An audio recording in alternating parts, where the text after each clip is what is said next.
Welcome back to another episode of With Sonar. I'm Luke Velasca, joined, of course, by my co-host Kyle Taylor. Kyle, we've got a fantastic lineup today. First off, the 3PL Summit at FreightWaves Live at Home happened yesterday, so that was a big event there. What'd you think? That was our second virtual event. It was actually something that I, maybe should have done a little bit more prep work from. We weren't really involved on it. It wasn't to the scale of what we've had before. So honestly, I wasn't really prepared for all the people and all of the different things that were going to be going on yesterday. So when I was watching it, I was actually taking a little bit more in, like as if I didn't work for FreightWaves or.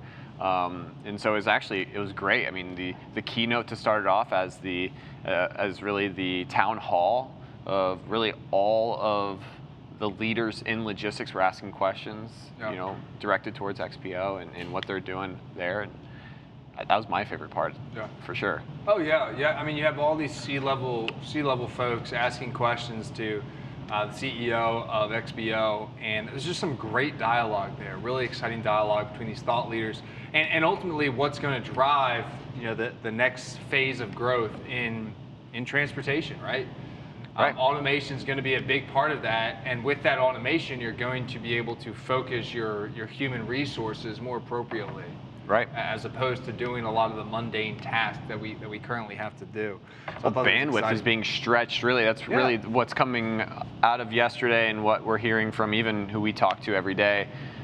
You got to do more with less, and we're trying to figure out, in what capacity do we start adding more people back. Right. I mean, you saw the two leaders from Arrive and from Molo talking about some of the KPIs that they're looking at, really referring to the throughput of each one of their employees from a sales and from a carrier perspective. And some of these measurements are extremely impactful to, whether or not you're going to go from a 50 million to 150 million. That's really the differentiator between there is really, getting that bandwidth stretched out and then scaling that so that you know exactly how many loads your reps can go after. You know exactly how much capacity you can confirm to with some of these large RFPs. And a big part of that, I know we've got folks from all types of industries that watch this show, but that summit yesterday was particularly focused for the 3PLs. We're going to have another one for carriers coming up here next month, but this one was particularly for 3PLs. And I think a lot of 3PLs that are in that 30, 40, 50 million dollar range, they heavily rely on spot freight for a lot of their margin and business. They probably trickle in a little bit of contract freight, and a lot of them are scared to take those next steps to the contracting market, and that's really where they need to be in order to scale their market or to scale their business. But again, it comes down to automation. How can our employees make those good decisions? We don't actually have physical assets, so we don't know what our exact cost is. We don't know exactly what the capacity is in the market, and utilizing tools and technology to fill that void is very important for 3PLs if they're going to really scale into the contract world efficiently. Right. So something that was mentioned there that I thought was very impactful. No, it's extremely impactful, and so how, especially right now, something that what was said in that keynote was the technology shift.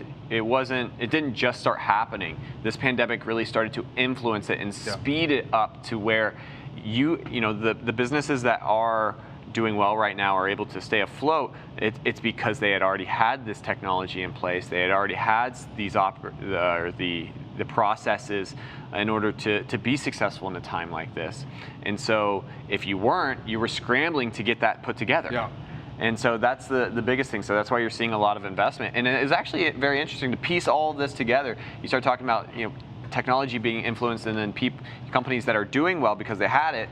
You're seeing possible valuations come through that might be higher than what normally what they were before going into COVID, because it's almost seen as they're doing well, and it's a point of as a strength for that company that they may be valued higher. Yep. So, something we talked about, even some of the conversations we had months ago, which were, are these medium brokers going to start to consolidate? Are people going to start buying each other? Are there's going to be a lot of M&A happening? So, haven't seen a lot of it yet, but. Yeah, no, it's definitely an interesting topic, especially and I think you made the perfect point, right? COVID has just accelerated that process. That's shown who is ready to handle the volatility in the market, who has the technology and the data and information to do that, and who doesn't. Right. And as the market continues to shift, and really the world shift, right? I mean, consumers ultimately will lead the supply chain, right? Consumers lead transportation. Everything is driven by the U.S. consumer, particularly in this country.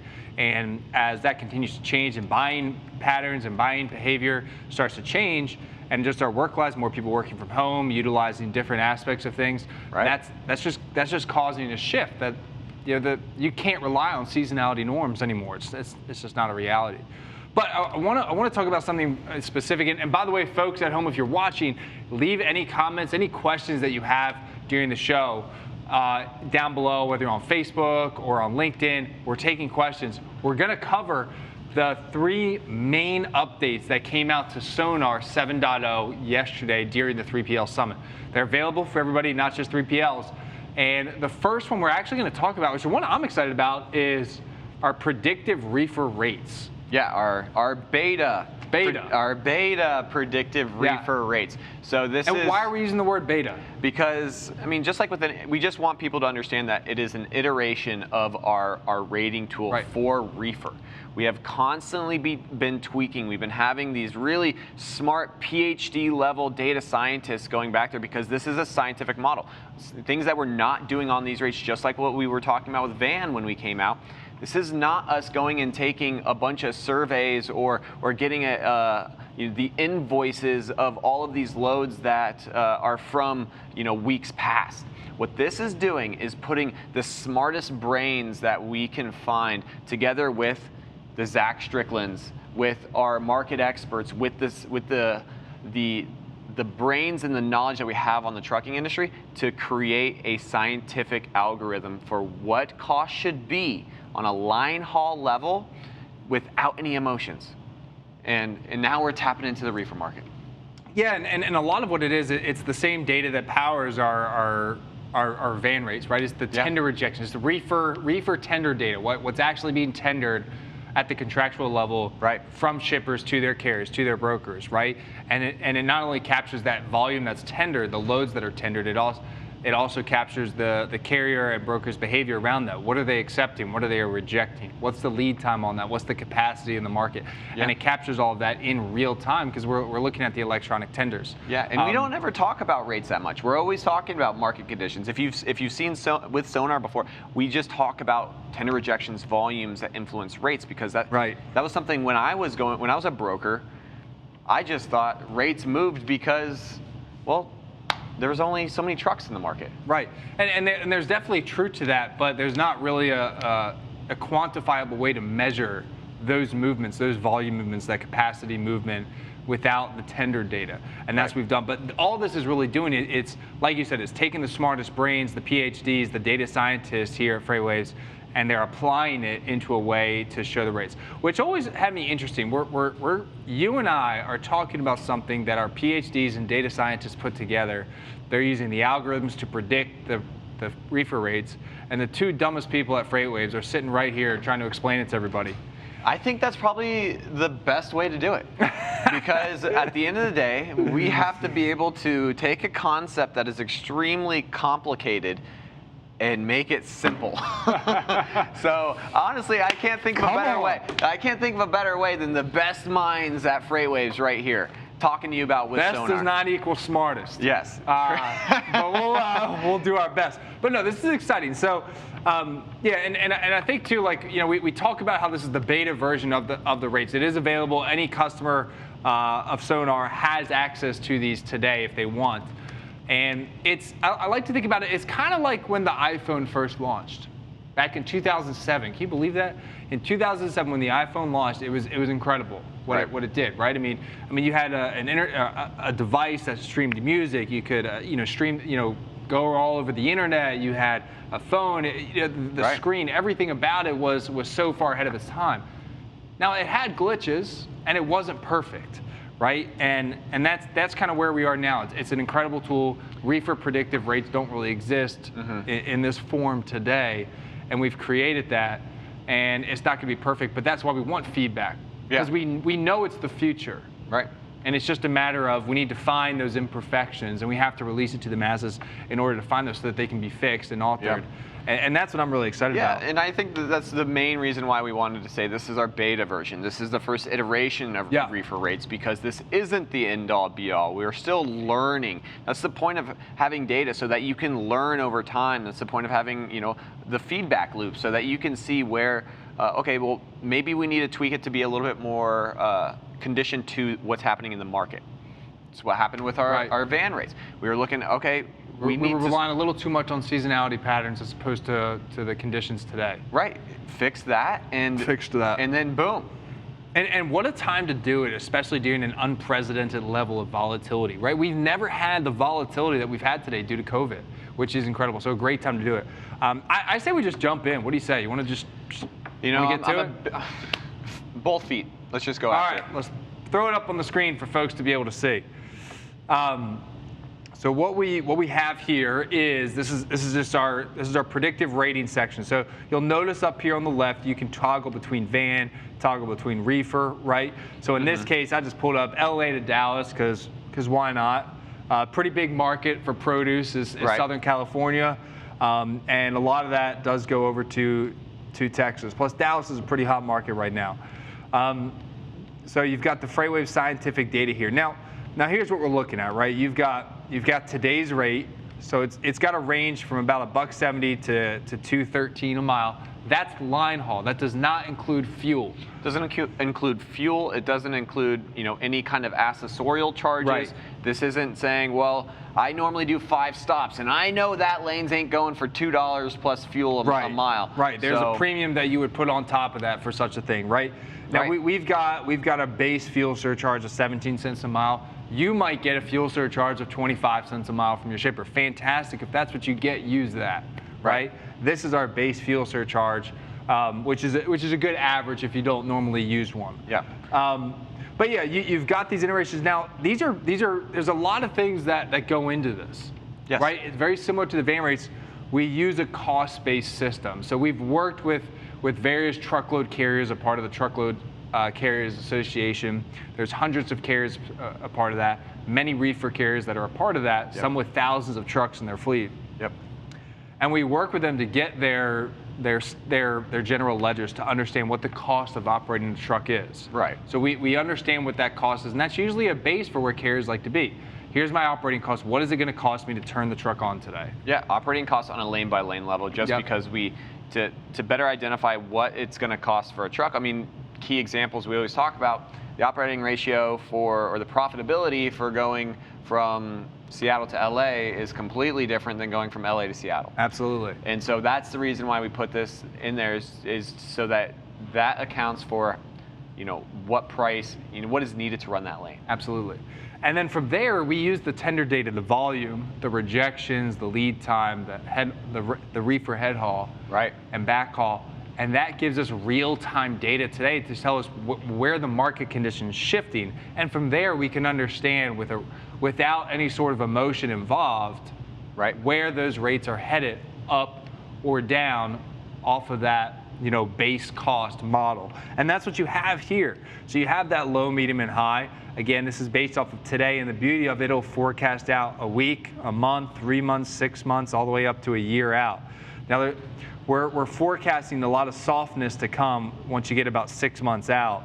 Yeah, we start getting out of produce season. We're thinking maybe some of the volatility will die down by then. That's being taken into account. Definitely seasonality patterns. Yeah, but I think the biggest, you know, it's what are the companies that we're working with right now, and this is, you know, close to half of the top 100 brokers, you know, a significant portion of the top 20 carriers are using this for as more of an indicator. You guys have densities in these lanes. You have an understanding of what you pay because you have the negotiated power. You've been running this lane for 10 years. Yeah. Same thing with carriers. Carriers know their network. Sonar's not going to come in here and tell you you've been running a bad lane for the past 15 years. You've probably figured that out yourself. And so what this does is... Hope so, after 15 years. Yeah, you'd hope. Wow. Wait, you're saying I can get this for cheaper? Crap. Man, every time I get this covered on the first phone call. Yeah, and so really it's the directional movement is what our data science team has really prided themselves with, is that we can forecast how volumes are going to move, that it's going to move the rate per mile with it. So whatever you're paying, we're saying it's going to go up 5% in 2 months. You just look at your cost and you see, okay, well, we should probably start projecting up as well. Yeah. By the way, are we getting any feedback on LinkedIn or Facebook on the comments? So on LinkedIn, who's joining us today? Our guy David McBride, he was talking a little bit more about the M&A conversation that we brought up right at the beginning. Yeah. And he was talking really about, he does think that there's going to be a consolidation of these middle brokerages, and also. He's like, this is what we saw 15 years ago when brokers consolidated to become 3PLs with warehousing. Now asset-based carriers can add the additional support even with a larger 3PL. So just a lot of sentiment of what he's seen from M&A over the past 15 years. Yeah. So thank you, David. That's good feedback. Thank you. Appreciate it, David. Awesome. I think we've got a lot of updates to cover. You want to jump into the next one? Yeah, I'm ready to go. I had a little bit of coffee. My wife always frowns upon, the 2-3 cupper, but I'm ready to go for this. This has to be one of You're a 3 cup of coffee kind of guy, huh? Yeah, you can always judge a person's day by the number of coffees they've had. And great day. He doesn't like coffee. He doesn't like coffee. I don't. Okay, well. Let's pan over to what we're talking. Let's see. So what is this? Okay. Well, we flipped up the screen anyway. That's okay. So what we're this is another update that we added to Sonar, and before we get to all the fancy charts and everything that's on there, I think it's important to say, let's talk for a minute. What drives the freight market? Yeah. So I mean, where does truckload volume come from? Yeah, I mean, a significant amount of freight that goes over the road comes from the ports. Yeah. It comes from international. We import it's a lot up to 70%, isn't it? It's up to 70% of what's going over the road is imported in the United States. So, especially now, because we have seen this big transition into e-commerce, we also saw the big transition of the panic buying really depleting warehouses. So we saw a lot of importing happening, and even when China was shut down, we really saw like how exposed we were, and how if you were following what was going on in the port, if you were listening to Mike Vincent and all of our maritime market experts talk about this, they showed it. And they showed, okay, China's picking back up. How do we do it? We followed it. But if we had this, this is, I can't say the words because I am not allowed to. This is groundbreaking. This is something that no one else has. Yeah, let me explain for just a moment what you're about to see on the screen. So what we've done is we've been able to capture, like there's a lot of customs data out there. We have customs data, other folks have customs data where they are able to capture basically what are the imports coming into the United States, right? And usually it takes it's about a 4 to 5, sometimes 6 day lag time. Correct. From when it actually gets to the United States by the time it clears customs and it shows up in the data, which is good. But what we've been able to do is we've been able to actually collect this data set. We've been working on it for a while, and we can now see up to 7 days in advance from the booking of the ocean tender or load. What that means is we can see up to 7 days in advance before the shipments get boarded onto the ships, get loaded onto the ships in their origin country, before they even start the journey to the United States. Are you saying that this is a leading indicator for what's coming to the port before it hits the port? Ding, ding, ding! Whoa. Mind blown over here. So that's exactly it, though. You can now see. If you look at a 7 day leading indicator from when it gets loaded onto the ships, and you assume anywhere from a 14 to 20 day transit time across the ocean, depending on where it's coming from, you're now looking up 3 to 4 weeks in advance before it ever gets to the United States. So you're getting about a month's head start into what truckload volumes may look like, which direction they're going to head it. Before it ever hits the United States. So let's go ahead and flash it up on the screen. Let's break this down a little bit from carrier perspective. Yeah. So from a carrier's perspective, who is extremely exposed or just does a lot of freight in the port cities, what would this tell me? So let's look at this example. So what you have here, that you've got the number of shipments up top. Just look at this box right here, and now let's look at the box right below that. It's the ocean TEU volume.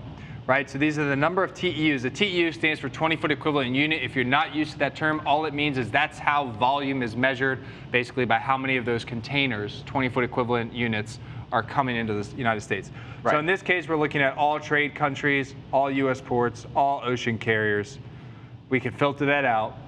So you're looking, this is today, the 22nd, and we're looking all the way until the 28th. So what this would tell me on the 28th, I can expect approximately 21,000 TEUs that are going to get loaded onto ships that will then be bound for the United States. Yeah, so this is telling me that volumes are going to be increasing at the port. We're going to see, depending on your port location and the lead time or the amount of transit time, you're going to see, a potential surge occurring.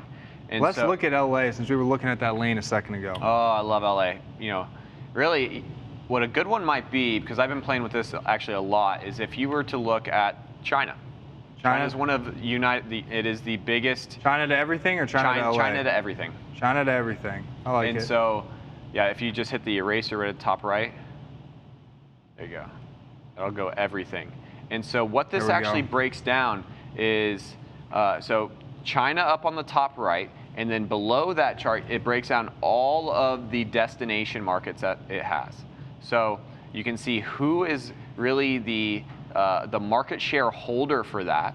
And then to take it one step further, we show you for the actual carriers that are moving that freight on the water, who's got the market share for that lane. And then it's a very dynamic platform that you click on any of those on the map, it'll actually focus down and drill deeper into that specific area. Yeah. No, it's super, super powerful, very impactful for understanding which direction truckload volumes are headed. Because we look at the tender volume all the time, we know it's super elevated. It's approximately 25% higher. Truckload volumes are approximately 25% higher than they were this time last year. Yeah. This right here is going to tell us if that's going to continue or not. Correct. No, it's just another way to validate. And right now it looks semi-flat. Yeah. Semi-flat, at least. We'll see what happens though. Time will tell. We're going to keep looking at it. Yeah, time will tell. And so this really does a couple of things for you. I mean, we talked about it from the carrier side a little bit. If you're a drayage operator, this is going to tell you if there's going to be a lot of potential for delays at the port. There's a lot of which port too. Yeah. If there's a big surge of containers coming in there, then that's just an indicator of like, hey, let's make sure that we're not having a ton of detention being held there. Secondary to that, it's, for the brokers out there, if anyone's trying to tap into any kind of international shipments, this is almost just a cheat sheet for the customer base that you're trying to get into. You have a customer that does imports. All right, great. Find out their point of origins. Find out, what their ODs are, and then you can just bring this up here, and you can see, okay, well, if I want to do that, because I talked to a brokerage who's just got their NVOCC, and they were just getting into the groove of things and they're getting their customs clearance. And so we walked through this and it was one of the light bulbs went off and it said, I can use this to help negotiate with specific carriers because I can see who's got the market share on that lane. Yeah. And that's exactly right. Like if you're getting into a new area, this is, just taking out that, that dummy tax as you'd probably call it to figure out how to do that well. And also imagine if you're a carrier and you see all this volume, there's a ton of volume about to hit a specific port. Right. Great opportunity to know to potentially allocate your trucks accordingly so that you have capacity there and you're able to take advantage of that. And then lastly, for the shippers out there who are, bringing in this freight in order to put it on the shelves. What this does, since it's a leading indicator for you, it will tell you the likelihood of whether or not your TEUs are going to get rolled. So you see a big surge of shipments coming out tomorrow. Well, I'm supposed to be on that ship. What are the chances of me getting rolled here? And then I don't even make it on this ship. I wait for the next one. Yeah. I need to make sure I have that so that I can talk to my customer base and say, or my vendor base and say, we're going to have a delay. We need to make sure everything's buttoned up because missing one shipment could be the difference between it getting in 2 weeks versus a month and a half. You're absolutely right, and that's a good thing. And should we show? But we could talk about this all day long. But I know. We got to keep it light a little bit. We've got one more update. Should we try to sneak it in here? I think we should do it. All right, I think we should do it.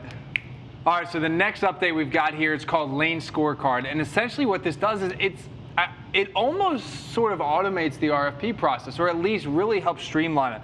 Let me show you here. So I'm just going to drag this spreadsheet. I'm going to attempt to, let's get out of this real quick. It's coming, folks. I fat thumbed that one. All right, here we go. Now, so while he's bringing this up, working on this, give me a minute here. I'm a little slow sometimes. So what we've been doing, what this data science team has been working so hard and so diligent on is, we have this customer base of half of the top 100, a bunch of carriers that are in the top 20 that are using our data via API.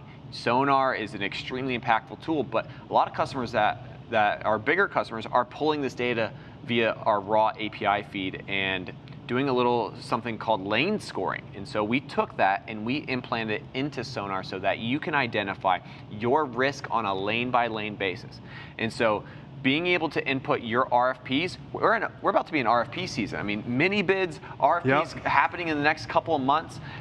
How do we better hedge and identify our risk faster? You talked about being able to utilize employees faster. How can we be able to go through a quick RFP without having to have the entire kitchen sink coming in to fill out this RFP? Well, it's true. I mean, you have a lot of organizations, and they bring all these really smart folks together because they need them to work on an RFP. But now you can basically, with the click of a button, get all the market data that you need, pricing information, forecasts, historical, seasonality change, volatility, all this scoring, all this data around the lanes with the click of a button. So now you can utilize your really smart workforce more efficiently or more effectively in other areas to improve the organization in other ways that this wouldn't do it. I mean, if we flip it up here on the screen really quickly, we're running out of time, but I'm going to run through it. I put 2 random lanes in here. You could upload, hundreds if you wanted to. In this case, we're looking at New York to Austin, Texas. It gives you the historical in this case, a historical change for pricing. Right. You've got the forecasted change towards the end of the whatever period you want to do. I've got this set to 12 months. You want to look at 1 month, 5 months, 6 months, you can do that. Right? Volatility risk, lane scoring, current pricing, forecasted pricing, the whole nine. I mean, we'll probably need to dive into this deeper because we don't have a lot of time here today. But the beauty of this is each one of these numbers, they represent something very real and very tangible that we've defined, and we can share. And we'll show you how we define those. I guess we'll just have to do that next week, though. So you're going to have to tune into WithSONAR next Wednesday. Oh, look at that cliffhanger! Who would have guessed that? Yeah, I think we'll definitely dive in a little bit more next week and show you exactly how to use this more. Yeah, definitely. No, I'm excited for it, especially. Did you real quick as we end here, any last comments on LinkedIn or Facebook that we want to get to? I saw a comment earlier, kind of disappeared from me. We talked a little bit about air cargo. Can we see, kind of the same thing that we're doing for ocean? Not yet on the air cargo side, but it's definitely something that we're going to be diving into in the future. Yeah, absolutely, 100%.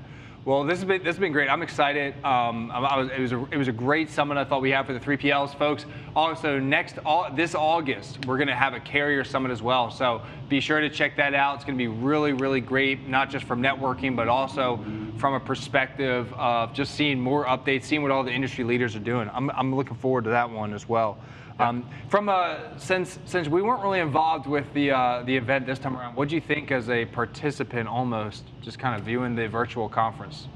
I hope, Kaney, you're not watching this, are you? But my activity on my workday was a little limited, just because you hear this chiming in, and so I was more into what's going on, but that's probably the biggest thing. I really enjoyed it, but it was fun. Work lacked a little bit. All right, well, folks, thank you so much for tuning in to another episode of WithSONAR. We're going to be here next Wednesday at 4 p.m., and we will dive a lot deeper into the RFP. Have a great rest of your day.